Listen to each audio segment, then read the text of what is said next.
Hello users, and welcome to another episodic installation of Above It All. So this has been a clip that has circulated quite a bit over the last couple days.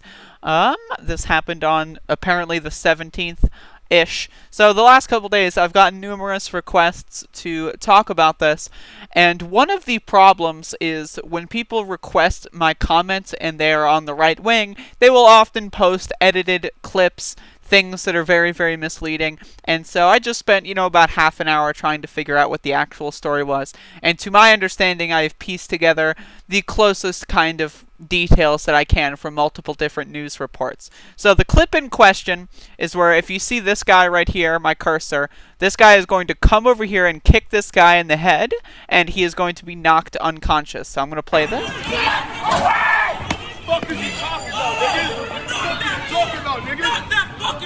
So it's not great.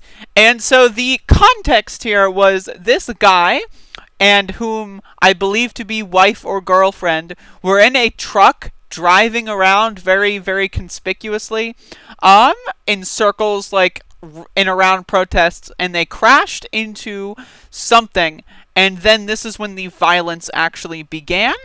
And one thing that's really, really important to note, and one thing that cannot be lost in the noise, is that a lot of right-wingers will say that everyone they disagree with is a rioter and a looter. That is the way that they dehumanize people, and the way that they remove agency from everyone over the actions of a few. And so it's very important as well, because the people here that were attacked said themselves, and I'm going to read this whole article here, they said themselves that these people were not protesters. So this is one thing that right-wing media, as well as, again, this clip in question right here, BLM will kick you into the face. First of all, BLM is not a group. BLM is not a person. Black Lives Matter is a loose political, ideology, kind of like anti-fascism. It's not an organization. It's not a single person. It's not a group of people. It is an umbrella of which to organize under. So again, one of the things that people have done is they start using the acronym BLM, so that they can kind of make people confused and not really understand what BLM means or what that stands for, in the same way that, and they also try to compare it to the likes of the KKK and onward. But again, this is an interview with the people that were attacked in question, so I'm going to read this, basically all of it. Tammy Martin said what happened to her and her boyfriend, Adam Hayner, on the night of August 16th, in downtown Portland was complete chaos. She said the couple was driving together in Hayner's truck when he saw someone being harassed whose backpack had been stolen. She said he stopped to go out of his truck to help. He was trying to help, and they called him a white supremacist, and then some black lady smacked him and he got in his truck, Martin said. Martin said that this was where she also got out of the truck. I got socked and then tried to get away and tried to walk away and then got pushed down. He tried to ... and then I got punched a few times. And then I got back up and he was trying to drive away and was revving his engine so people would back up from the truck, Martin said. Martin said they were downtown so that they could get her car. They split up, and that's when things took a turn for the worse. Turn for the worst? I thought the phrase was worst. Either way. Next thing I knew, I found him on the ground unconscious. And when I got there, he was on the ground. I don't know if he was breathing, and I don't know what happened, Martin said. Martin said she had driven down Taylor Street and Hayner down 4th. She said she didn't see Hayner's attack until later when she saw videos on social media. Martin said she is recovering from a hairline rib fracture and has bruises all over her body. Nothing compared to what Adam got, though, Martin said. Martin said that the police had to form a wall to protect her after an ambulance took Hayner to the hospital for his injuries. They kept calling me names, calling me a white supremacist expletive. You have a boyfriend that's a white supremacist, and saying you're a loser, I hope your boyfriend dies, Martin said. This little group was not a protesting group, Martin said. They were looking for a fight. They were trying to fight people driving by. They were just looking to fight someone. Martin said that Hayner was released from the hospital on Monday and is recovering at home. So again, I've got another article here. It's a stain on the movement. Portland protest organizers condemn truck driver assault. So again, before I read this part of the article, it's important to understand there's a lot of things going on in a very unstable situation, okay? So when there is a lot of protesting going on, and the police decide to take it upon themselves to attack protesters who are mostly peaceful and are just doing regular demonstrations, what that does is it creates a black hole where people who are normally violent, people who just want to kind of like go out there and do stupid shit, will see, oh, okay, there is a lack of police presence here because they're too busy kicking the shit out of protesters. Let's go have fun. This is one of the problems with the way that police respond to these situations.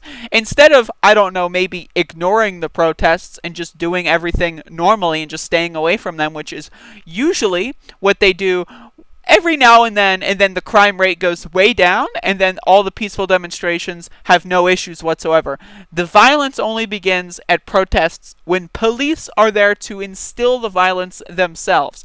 Now, obviously, this goes without saying, anybody who's kicking someone in the head is obviously not a good person. There is no reason to do this. There is no auspices in which this is something that's even remotely a good idea. It's just dumb. It's what a dumb person will do. And this is one of the problems, is that people, again, the right wing has been doing this. I've gotten so many comments, and people have not given me any sources, just like the clip in question. And of course, obviously, once you look into it, it's like, oh, this guy's not a protester. He's not affiliated with any protest groups. He's not doing anything. He's just out there looking for a fight. And this is another thing that, again, that you have to understand, is whenever there's any violence whatsoever, the right wing will say, BLM terrorist, BLM terrorist. But whenever a right winger, for example, I covered this a couple days ago, throws a pipe bomb at a protest crowd, crickets. You get nothing. And they also will say they deserve it. This is one of the things that's very, very bizarre here, is that if and only if this person were legitimately trying to kill people, even then the response at that point is unnecessary. Another thing that's very important to understand there are street medics there that immediately try to help him and protect him. So if this was a situation where BLM was trying to kill someone, they would have probably tried to kill him or would have killed him. But instead, actual people affiliated with actual protest organizations were there to help him. The medics there were there to help him, and they escorted him and made sure that he was okay. That's something that right-wing media is not talking about. So again, I just want to talk, this is another story here from Portland Mercury. 2 people were physically assaulted last night near a protest against police brutality in downtown Portland, with at least one sent to the hospital for his injuries. These incidents, all caught on video, were perpetuated by a small group of people who regularly frequent the nightly demonstrations. But longtime organizers with Portland's protest against racist policing say these individuals are not associated with the main movement and believe their violence is tarnishing the message of Black Lives Matter. We want the public to know that we're not those folks beating people up and robbing them, said Daniela James, a community organizer with the group Moms United for Black Lives.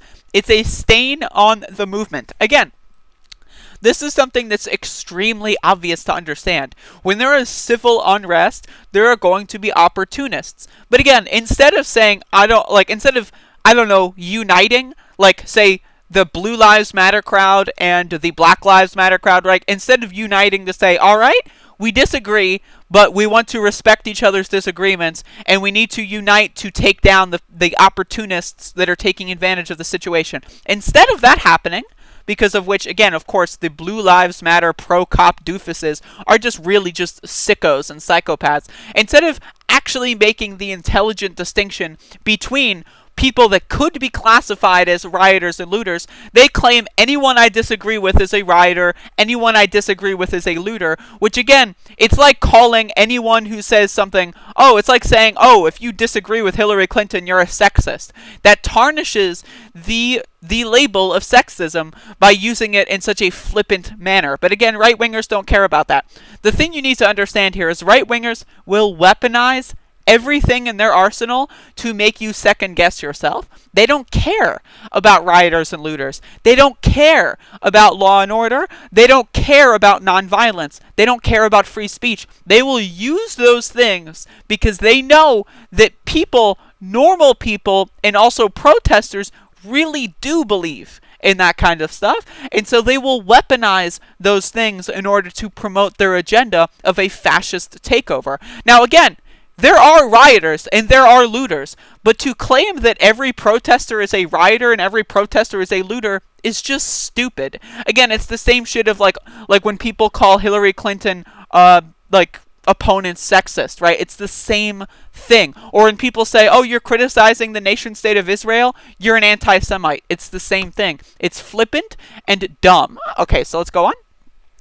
According to multiple witnesses who spoke with the Mercury, the Sunday incident began around 10 p.m. where a group of 5 to 10 people began assaulting a woman on the corner of SW 4th and SW Taylor, I'm assuming Southwest, about 3 blocks from the main protest. Videos taken of the incident show the woman arguing with a group of people on the sidewalk outside 7-Eleven. Then someone grabbing her skateboard and backpack. She is hit and then shoved by several others in the group. It is not immediately clear what initiated the assault.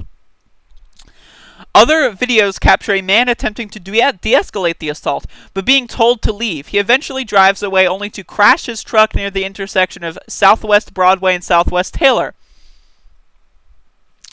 Videos recorded after the crash show that the same group of people pulling the man away from his truck and shoving him onto the ground. Another clip shows a man in a security vest violently kicking the truck driver in the head, appearing to knock him unconscious. The driver was treated by volunteer medics and eventually taken to a hospital for his injuries. Now again, if all BLM people were terrorists, rioters, and looters, how come people there that were actually affiliated with Black Lives Matter organizations immediately helped him?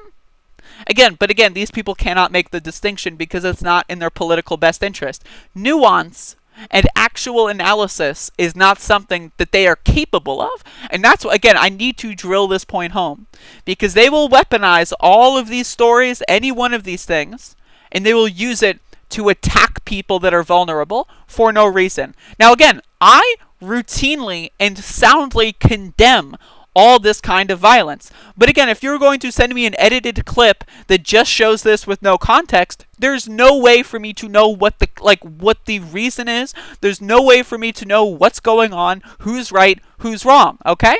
So it's very, very, very, very important. So again, Elisha Warren, another organizer with Moms United, said she saw the truck driving recklessly in circles around the main demonstration earlier in the evening and was worried he was trying to intentionally hit protesters. It wasn't a baseless concern. 2 weeks prior, another truck driver accelerated toward a crowd of protesters during a rally in North Portland, barely missing the group. Yet Warren still condemns the aggressive attack on the driver. We don't stand for what's going on downtown. Again, another thing to keep in mind here is this is happening far away from the protests. Again, police are all just occupying a protest zone for no reason, and that is one of the main reasons that lead to the unrest that is actually violent and the actual riot and looting people, right? That is the thing here.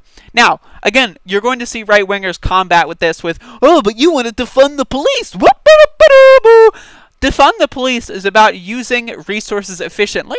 If we had, say, social workers, that would help people do things they wouldn't need to feel the need to rob, steal, loot, and so onward. If we had actual police that were doing things that they should be doing, instead of occupying protests and beating the shit out of innocent protesters, instead of doing that, and they were actually patrolling areas with an actual intent to stop crime and stop violence, right, that is a whole nother story. But again, they don't care about that.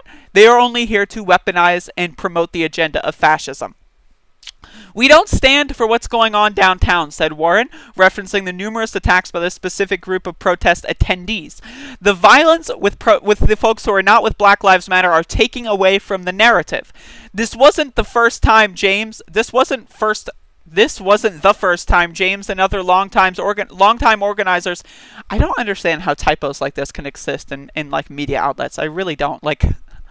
My dyslexic ass can't take this, okay? And other longtime organizers had heard about this group of protest attendees had assaulted people in the past. They've had to physically intervene or call 911 to stop violent fights. James says she and other activists had tried to engage with the group's leaders about how their violence harms the community, but they aren't receptive. Now, after watching right-wing activists pin Sunday night's violence on the Black Lives Matter movement, organizers with Moms United are worried that the actions of a few will undermine the months of nonviolent activism. And again, this is what I have to say. They will weaponize everything to make you second-guess yourself. Just because there is actual, rioting and looting and actual violence does not take away from the message of police brutality, okay? If anything, it promotes the message that police brutality is bad. Because again, police are busy kicking the shit out of middle-aged women who are just singing songs instead of actually doing the job of protecting and serving their community. That is the number one thing you need to understand here. That violence, that's not what this is about. This is falling back on us when we had nothing to do with it, said James. They're out there assaulting people, and they're expecting to be protected by supporters of Black Lives Matter. It's embarrassing. It's shameful. Several protesters called 911 last night to report the assaults. In a Monday press release, the Portland Police Bureau said officers are actively investigating both assaults. Okay, so again, this video is relatively long, but I had a lot to say about this, because this is one of those things the right-wingers are parading about. Obviously, this kind of excessive use of force is what we're protesting against. Now, again, if the context were different, right, and this guy drove into a crowd, killed 7 people, I would have a different opinion on that, but that's not the case. To my understanding, this guy was just a weirdo, right, and was driving around kind of in an awkward way and was just looking to get involved with certain things, either good or bad. Who knows? There's no way to know. It looks like they were trying to stop violence, which is a good thing, and then it also looks like a group of weirdos decided to take it upon themselves to take advantage of that situation, to scratch their to fix their fucking itch in order to do violence, okay? And that's the thing, again, that I need to underscore here, is the right wing doesn't care about what your opinion is. They will weaponize anything that they think you don't like or that they think you disapprove of in order to make you second guess the overall movement, to make you second guess everything that you've ever thought about. You cannot fall for right wing propaganda, because 9 times out of 10, you also have to keep in mind is right-wingers are dullards. They don't look into things. They don't know any context. So when they say, oh, BLM terrorist attack, chances are they're just programmed to think that by a few stupid fucks like Andy No or so on and so forth, okay? They don't actually look into anything like we do. We, being people on the left, we actually care about nuance. We actually care about truth. We actually care about reporting. We care about facts. We care about the reasons. We care about who is what, who is who, why are they there, what are they doing. Those are things that we care about. So, don't get distracted. This is not something that you really need to worry about, okay? This is not a the reason why right-wingers are sticking to this story is because this is one of maybe 4 or 5 different actual situations of actual opportunists taking advantage of protests to inflict violence or harm on people, okay? This is not a widespread thing. Again, when there's thousands, tens of thousands of protesters and 3 people are acting violently, percentage-wise, that's literally nothing. These people are saying the coronavirus, we shouldn't wear masks because, oh, we only got a 0.3% death rate, yet the actual statistic of Black Lives Matter people outside protesting and actual violence is significantly less than 0.3%. So that's something you need to understand. These people will weaponize anything they can to make you second guess yourself. Do not fall for the propaganda.